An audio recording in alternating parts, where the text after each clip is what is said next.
Next one, I'm going to speed it up some more. Next one, light heavyweight fight. We have not seen that many light heavyweight fights. 205 pounds, Ed Herman came in at 205.5, actually. He's the plus 210 underdog. Alonzo Menifield came in at 204.5. He's the minus 240 underdog, 240 favorite. Herman, he is 4-4 in his last 8 UFC appearances, with 3 of his last 4 wins coming by inside the distance. And Alonzo Menifield, he's 3-2 in the UFC, with all 3 wins coming inside the distance. And yet again, folks, this is another one. Fight goes the distance, no, is a solid look. I see it at minus 260 at Bet Online. That might be steep, but this fight is not going the distance. Alonzo Menifield is a gas can. He's good for one solid round. He's very dangerous for one solid round. But Ed Herman is a lot of things, but I don't think he's chinny. He's on a 3-fight winning streak, albeit, 2 of those fights are against lower level guys. And one of those fights, it was just like an outright cheat job where he kind of faked a groin strike and got some time back, and then came back and won the fight. His opponent gassed out, and he came back and won the fight. This is one of those things where the longer this fight goes, it will exponentially tilt towards Ed Herman, because Ed Herman is, he's a veteran. I feel like he has the most fights in UFC history. That might be incorrect, but I feel like that was something that Anik said during the weigh-ins.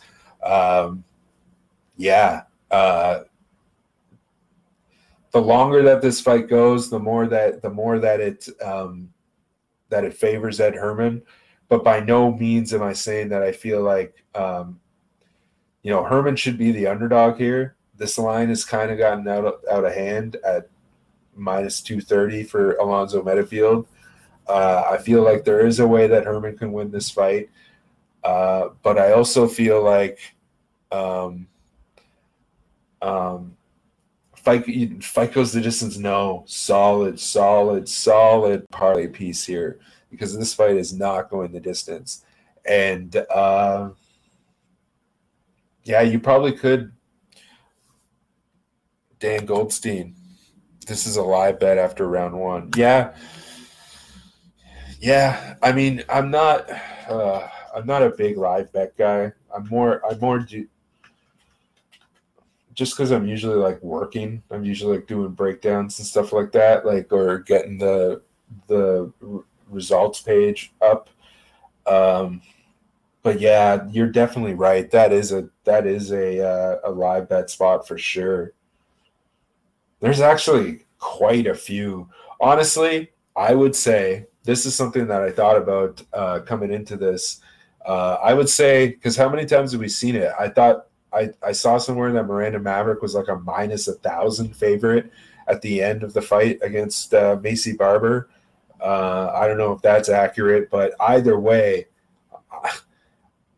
I would say most of these fights you probably make money every single time on this card betting the plus money side after 3 rounds before the judges' scorecards are revealed. There's going to be a ton of fights. There's going to be a ton of fights that are going to piss people off, where everybody thinks one person's going to win and the other side wins. I promise you that's going to happen.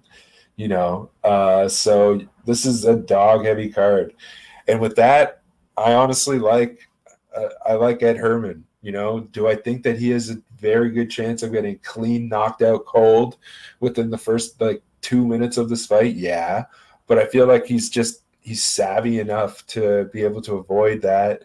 Hopefully he